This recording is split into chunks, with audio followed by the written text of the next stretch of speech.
La chronique de la médiathèque, nous y sommes, ça y est. Alors, je vais peut-être possiblement tousser un peu. J'ai encore un petit peu les bronches prises. Salut Christiane, ça va ? Salut, ça va et toi ? Bah, ça va mieux. Ça va un peu mieux.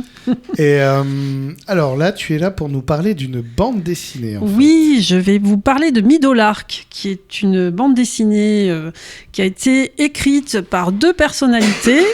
Alors, Ethan Hawke. Alors, Ethan Hawke, mais c'est un acteur, ce monsieur ? C'est un acteur, mais pas que. Alors, c'est un acteur multi-récompensé. Pour ceux qui s'en souviennent, le début de sa carrière, c'était le Cercle des poètes disparus. Ah ! Eh oui. D'accord. Il donnait la réplique à Robin Williams, voilà.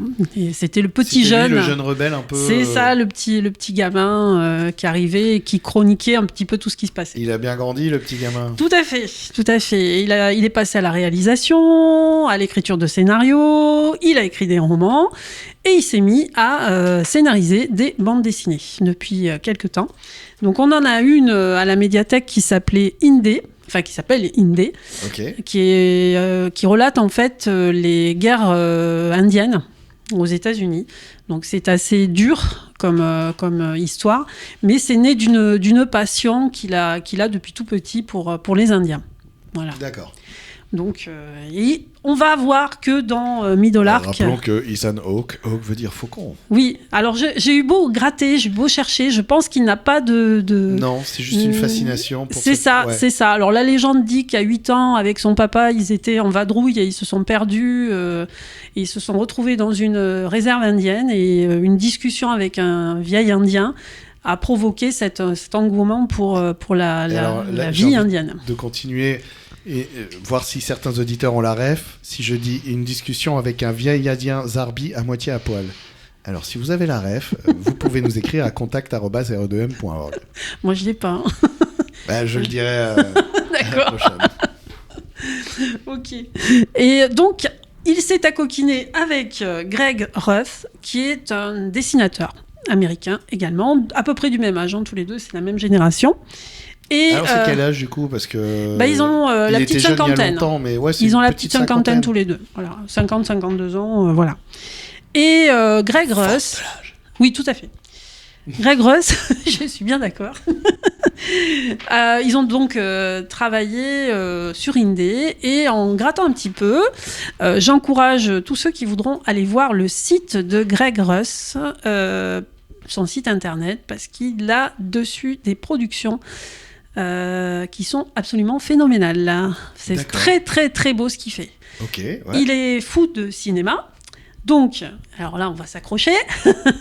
Il a travaillé sur des planches sur Star Wars. Okay. Il a travaillé sur Blade Runner.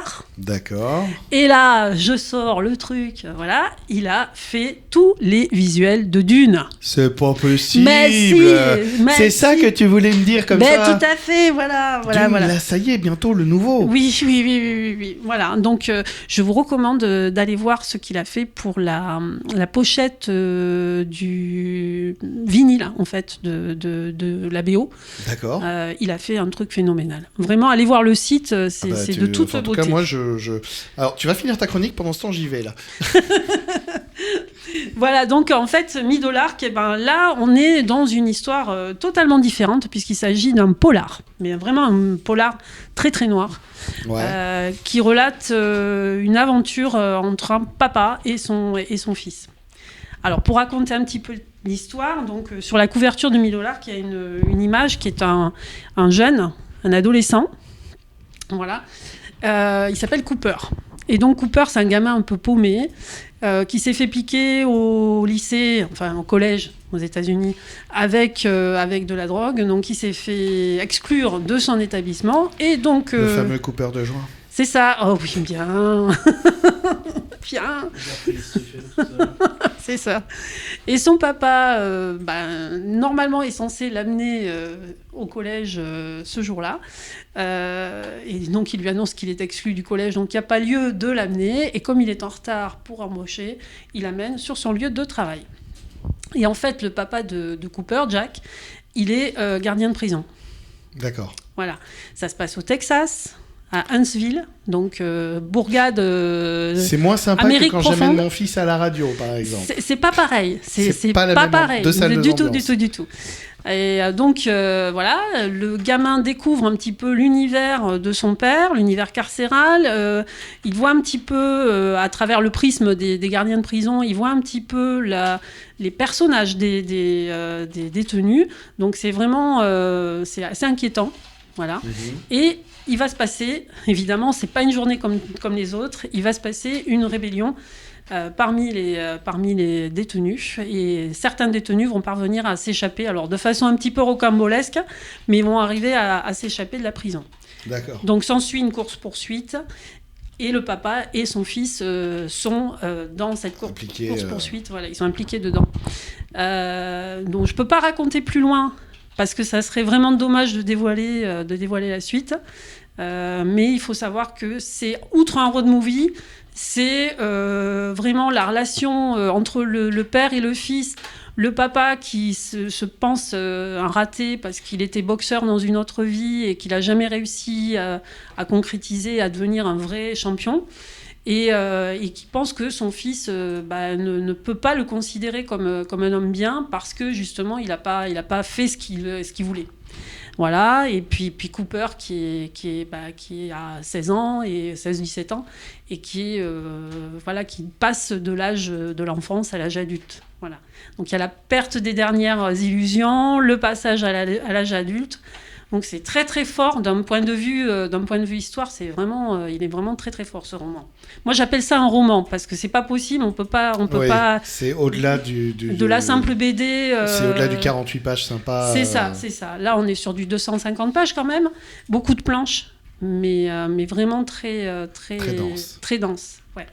Et après pour en parler un petit peu plus. Ouais. Je dirais que la BD est très très visuelle et on a eu la même réflexion avec Ludivine parce que c'est Ludivine qui me l'a proposé évidemment. Elle me fait toujours des sélections en bande dessinée absolument terribles et donc elle m'a dit cinématographique. Vraiment il y a une ambiance cinématographique. Ouais. Et pour cause. Quand on a un fou de cinéma d'un côté qui dessine et un acteur réalisateur de l'autre côté. Voilà, c'est forcément quelque chose qui va porter un plus à la bande dessinée, quoi. Et ensuite, c'est très émouvant. Voilà, le final, bon, je ne peux pas en dire, mais c'est vraiment très émouvant. Et puis, la qualité des dessins est absolument magnifique. Ils travaillent sur du noir et du gris un peu sablé. Enfin, voilà, c'est vraiment esthétiquement, c'est superbe. Eh ben, merci beaucoup pour cette sélection. Midolark. L'Alouette. L'Alouette, ok. Voilà. Et voilà. Eh ben, merci beaucoup, Christiane. Et je rappelle que on peut retrouver toute la sélection comme ça à la médiathèque, sur un mur. Maintenant, il y a les possibilités de réécouter les chroniques, d'ailleurs. Tout à fait. En scannant le QR code, voilà, on peut aller sur la chronique directe. À bientôt. À bientôt.